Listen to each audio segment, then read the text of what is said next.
please. Produce is a leading cause of foodborne illnesses. In fact, it's the #1 cause of foodborne illnesses in US, and there is a need for new antimicrobial that can be utilized to improve produce safety. One of the common antimicrobial that is currently used in the food industry is chlorine. But the major issue with the chlorine is that it gets inactivated in presence of organic matter.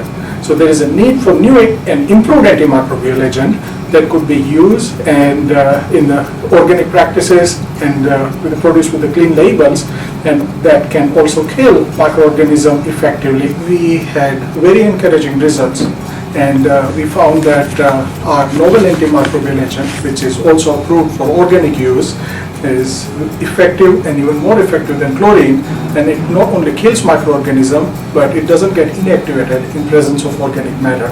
So once we identify and optimize the proper use of this antimicrobial agent, we could improve the overall safety of produce that is available to public. We have so far utilized our novel antimicrobials to improve safety and quality of bell pepper and cantaloupe, and we would like to extend on this research, and in next step we will be using this novel antimicrobial to improve shelf life as well as microbiological safety of pecan and walnut.